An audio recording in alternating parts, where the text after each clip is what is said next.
Hey fellow V1 pros, Jon Watts here from the Tru Golf Academy. Today I'm just going to do a real quick video on how I actually use my force platform to help someone understand how to change their swing path. And we're going to be focusing really with the big stick, the driver. So let's say we've got someone who's suffering with a chronic out to in slice. Of course, we'd all look at the club face position first of all, because if they've got that face wide open and you get them swinging more into out, of course, they're just going to hit that ball for a right-handed golfer more off the planet right to target. But let's say we've worked on the club face issues, first of all, if there are some, and then we're changing the path. I quite often get someone on my force platform and actually trying to feel a slightly different load in terms of their pressure. So I've got here my pressure numbers as I'm set up to. It's going to be a little bit awkward because I'm going to be looking round over my shoulder, but I'd get that player trying to feel like they're shifting a little bit more in towards their trail heel in the backswing. So you can see I'm about 70% onto my trail foot and about 80% of that is it more into my heel.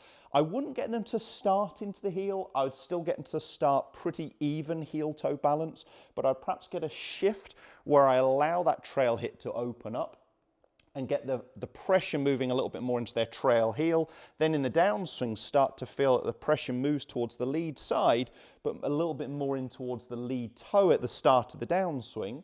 So you can see I'm much more over towards my lead toe here. And that's going to allow my path to swing a little bit more, for me as a right-handed golfer, to the right of the target. So if you've got someone who's swinging much more out to in, they'll tend to lean back onto their trail foot. Through impact, they'll almost have their lead toe completely up in the air, very little pressure onto that lead foot. They'll generally be leaning away from the target. If I've got someone who's perhaps the opposite and we're trying to exaggerate a more out to in movement just to neutralize their swing path, you could do the opposite feeling and feel like they're a little bit more into their trail toe in the backswing and a little bit more into their lead heel on the through swing. And of course, if you're just going for a very neutral path, we've got the option really in terms of a pressure shift of going into the middle of the trail foot in the backswing. So quite even here towards the middle of the lead foot at the start of the downswing and then more into the lead heel.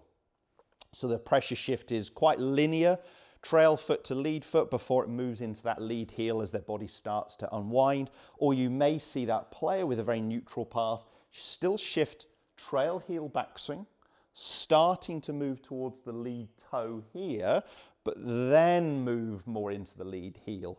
And as they move more into the lead heel, it helps that path work more on the inside. So I love using the force platform.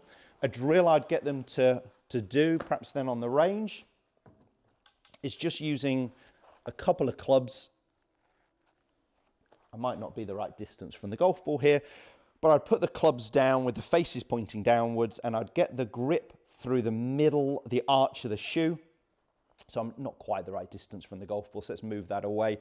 And I'd just try and get them aware of their heel-toe balance, so rocking back and forth to try and find that 50-50. And again, working on whatever I'm trying to feel. So if I was trying to get them into their trail heel in the backswing, I'd expect that lead toe to lift a little bit. What I importantly really want to start to see it impact is that pressure moving ultimately through the shot into that lead heel. So just the awareness of where the pressure is can really help someone change their swing path. And I love this simple exercise with a couple of clubs on the floor if you haven't got access to a V1 pressure plate.